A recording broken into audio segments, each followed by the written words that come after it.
നേരത്തെ സനോജ് സൂചിപ്പിച്ചതുപോലെ DYFയുടെ സംസ്ഥാന പ്രസിഡന്റായിട്ടൊന്നും ഇരിക്കും എന്ന് ഞാനൊരിക്കലും പ്രതീക്ഷിച്ചില്ല. എൻ്റെ ഉപ്പയുടെ ഉപ്പ വളത്തിൽ താജിരിക്കാത്ത എന്ന് പറയുന്ന ആൾ എന്നെ കമ്മ്യൂണിസ്റ്റാണ്. അപ്പം മൂപ്പരുടെ ഒരു പിടിച്ചുള്ള പ്രകടനമൊക്കെ ചെറുപ്പത്തിലാണ്. അതിനോടൊക്കെ ഒരു താല്പര്യം തോന്നി. പിന്നെ എൻ്റെ ഇപ്പം സർക്കാർ സർവീസിലായിരുന്നെങ്കിലും അന്ന് ഇടതുപക്ഷ രാഷ്ട്രീയത്തോട് നല്ല ആഭിമുഖ്യമുള്ള വായനശാല പ്രവർത്തനങ്ങളിലൊക്കെ സജീവമായി നൽകുന്ന ആളായിരുന്നു. സ്വാഭാവികമായിട്ടും അദ്ദേഹം ബാലസംഘം പ്രവർത്തനത്തിൽ എന്നെ കൊണ്ടുപോയിരിക്കുകയും വേനൽത്തുമ്പി കലാജാഥ ബാലസംഘത്തിലെ ആ കലാജാഥയിലൂടെ പിന്നീട് ഒരു വിടവാങ്ങലിൽ മുന്നീർ മലപ്പുറത്ത് പറഞ്ഞതുപോലെ അതിനകത്ത് കയറി മുന്നോട്ട് ഇറങ്ങാൻ ഒരിക്കലും മനസ്സ് അനുവദിച്ചിട്ടില്ല. ആ ഇടതുപക്ഷ രാഷ്ട്രീയത്തോടൊപ്പം സഞ്ചരിച്ച് വിദ്യാർത്ഥി കാലഘട്ടങ്ങളിൽ എൻ്റെ ചേച്ചി പഠിച്ചൊരു കോളേജുണ്ട്, അപ്പം orphans college, Muhammad Abdurahiman Sahib memorial orphans college, MAM college എന്ന് പറയും. ഇവിടെ നമുക്ക് അറിയാമോ, മുസ്ലിം ലീഗിന് അല്ലെങ്കിൽ MSFനൊക്കെ നിർണായക സ്വാധീനമുള്ള കോളേജ്.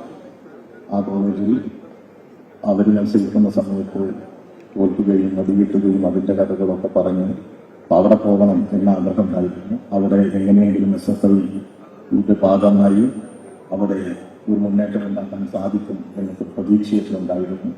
ആ ക്യാമ്പസിൽ പിന്നീട് യൂണിയൻ പിരിക്കാൻ പറ്റി എന്നുള്ളത് എൻ്റെ കാലഘട്ടങ്ങളിൽ യൂണിയൻ പിരിക്കാൻ പറ്റി എന്നുള്ളത് എൻ്റെ സംഘടനാ ജീവിതത്തിൽ എന്നും ഞാൻ ഓർത്തെടുക്കുന്ന ആളാണ്. എതിരാളികളുള്ള ക്യാമ്പസിലാണ്. അതിനുശേഷം കോളേജുകളിലൊക്കെ പോയി എമ്മഡിന് ലഭിക്കുന്ന സമയത്ത് അതായത് PBG ഇപ്പോൾ നമ്മോടൊപ്പം ഇല്ല. SFIയുടെ ഭാരവാഹിയായിരിക്കുന്ന സമയത്ത് ഞങ്ങളോടൊപ്പം സഞ്ചരിച്ച സഖാവായിരുന്നു. ആ സഖാവിൻ്റെ ഒരു നിർദ്ദേശപ്രകാരം എമ്മഡിന് UVC ആവുകയും യൂണിവേഴ്സിറ്റി യൂണിയൻ ചെയർമാനൊക്കെ ആവുകയും ഒക്കെ ചെയ്തത് സംഘടനാ രംഗത്ത് കൂടുതൽ അനുഭവവും കൂടുതൽ ഇടപെടാനുള്ള ശേഷിയുമൊക്കെ നൽകി എന്ന് തന്നെയാണ് ഞാൻ വിശ്വസിക്കുന്നത്. സഖാവ് PBGയോടൊപ്പം അന്ന് നടന്ന സമര പോരാട്ടം ഇപ്പോൾ കഴിഞ്ഞ കാലങ്ങളിലൊക്കെ സമരത്തെ നേരിട്ടതിനെ കുറിച്ചൊക്കെ പറയുമ്പോൾ ഞങ്ങൾ പറയും ഞങ്ങളുടെ കോഴിക്കോട് കൗൺസിലിംഗ് സമരത്തിനെ നേരിട്ട പോലീസ്. അതിനുശേഷം വെസ്റ്റീൽ എഞ്ചിനീയറിംഗ് കോളേജിന്റെ മുന്നിൽ നടത്തിയ സമരത്തിന് ആ സമരത്തിൽ പങ്കെടുത്ത വിജിത്തിന് നികേഷും ഒക്കെ ഉണ്ട് എന്നാണ് ഒരു ആ സമരത്തിൽ വെടിവെച്ചിട്ടുണ്ട്. സഖാവ് PBG നയിച്ച സമരത്തിനിടെ വെടിവെച്ചത് നേരിട്ട് നേരെ കണ്ടവരാണ് അന്ന് കേരളം.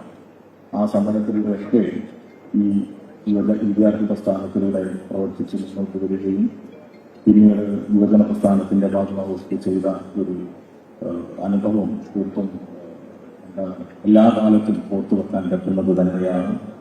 ഇത് പുതിയ കാലത്തിൽ പുതിയ രീതിയിൽ ഈ സംഘടന നയിക്കാൻ പറ്റുന്ന ഒരു നല്ല നേതൃത്വം. ഇവിടെ ഇന്നലെ ഇന്നും ഇന്നലെയും മെനിയാണുമൊക്കെ നടന്ന ചർച്ചകളും അതിന്റെ പ്രമേയങ്ങളും ഒക്കെ കേൾക്കുമ്പോഴും അത് പുറകിലിരുന്ന് നിരീക്ഷിക്കുമ്പോഴും ഒക്കെ ബോധ്യപ്പെടുന്നത് ഈ പുതിയ കാലത്ത് ഏത് വലതുപക്ഷ പ്രചരണത്തെയും അതിജീവിക്കാനുള്ള കരുത്തുള്ള ഒരു പ്രസ്ഥാനം ഇവിടെ ഇതാ വളർന്നു വരുന്ന ഈ സമൂഹത്തിലേക്ക് ഇറങ്ങുന്നു എന്നുള്ള ഉത്തമ ബോധ്യം ഞങ്ങൾക്കുണ്ട്.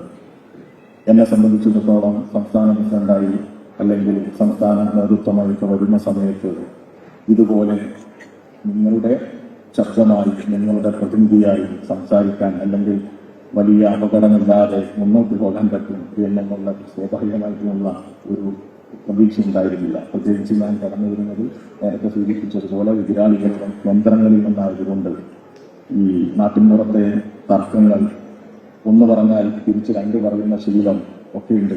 അപ്പൊ അതുകൊണ്ട് നന്നായി ഇങ്ങനെ നാട്ടുവർത്താനം പറയുന്ന ആളുകളോട് സംസാരിക്കുന്ന ഒരാള് എന്നുള്ളവരൊക്കെ ആയതുകൊണ്ട് പലപ്പോഴും എനിക്ക് പേടിയുണ്ടായി. റഹീം സഖാവ്, സാമൂഹ്യം, റിയാസ് സഖാവും ഒക്കെ ഉൾപ്പെടുന്ന ആളുകൾ എന്നും എല്ലാ നിർദ്ദേശങ്ങളും ചാനൽ ചർച്ചയിലൊക്കെ ആണെങ്കിൽ നമ്മൾ പോകാൻ മടി കാണിക്കുന്ന ആ കൂട്ടത്തിലാകുന്നത്.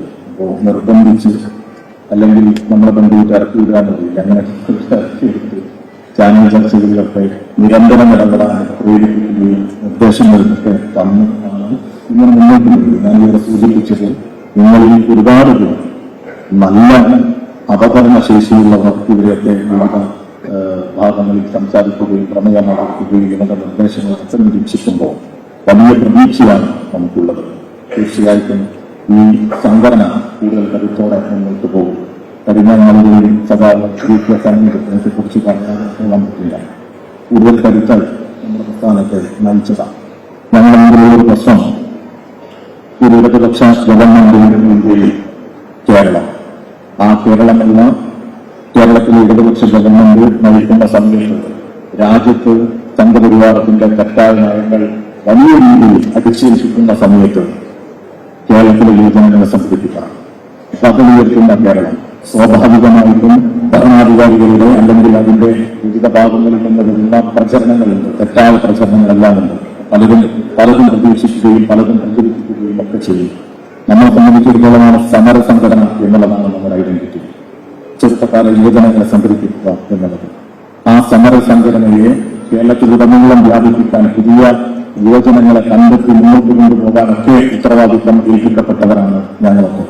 അതിൽ ഈ പുതിയ കാലഘട്ടത്തിനനുസരിച്ച് ഈ സമര സംഘടനയെ പുതിയ നിറം നൽകി പുതിയ പദ്ധതികൾ, പുതിയ പരിപാടികളെല്ലാം നടപ്പിലാക്കുന്നതിന് ഏറ്റവും ക്രിയാത്മകമായ നേതൃത്വമായി നിന്ന് വളരെ സൗമ്യതയോടുകൂടി ഇടപെട്ട് കൂടുതൽ കരുത്തായി ഒരു സഹോദരനെ പോലെ, ഒരു സഹോദരനായി, എനിക്ക് മറ്റു സഹോദരന്മാരില്ല, എന്റെ സഹോദരനായി തന്നെ ഞാൻ ഉറക്കെ ഇടപെട്ട സദാഗുരിക്ക് സനോജ് അദ്ദേഹത്തോടൊപ്പം പ്രവർത്തിക്കാൻ സാധിച്ചത് ഇനിയുള്ള ജീവിതത്തിൽ, സംഘടന ജീവിതത്തിൽ എല്ലാം കൂടുതൽ കരുത്താകും എന്നുറപ്പുണ്ട്. നിങ്ങളെല്ലാവരും തന്ന പിന്തുണയും സ്നേഹവും കരുതലും ഒക്കെ ഇന്നും ഓർമ്മയിലുണ്ടാകും. കൂടുതൽ കരുത്തോടെ നമ്മുടെ പ്രസ്ഥാനത്തിന് മുന്നോട്ട് പോകാൻ സാധിക്കണം. നേരത്തെ ഉള്ളതുപോലെയല്ല, ഇന്ത്യയിലെ ഏക ഇടതുപക്ഷ പ്രസ്ഥാനത്തിന്റെ ഭരണവും അവസാനിച്ചിട്ടുണ്ട്. വലതുപക്ഷത്തിന്റെ എല്ലാ മർദ്ദനോപാധികളും നിങ്ങളുടെ മുമ്പിൽ ഉപയോഗിക്കും എന്നതിൽ തർക്കമില്ല. നെഞ്ചുവിരിച്ച് ആർജവത്തോടെ നമ്മുടെ രാഷ്ട്രീയം ഉയർത്തിപ്പിടിക്കാൻ നിങ്ങൾക്ക് സാധിക്കട്ടെ എന്ന് മാത്രം ആശംസിച്ചുകൊണ്ട് നിങ്ങളെ എല്ലാവരെയും ഒരിക്കൽ കൂടി അഭിവാദ്യം ചെയ്തുകൊണ്ട് നിർത്തുന്നു. അഭിവാദ്യങ്ങൾ.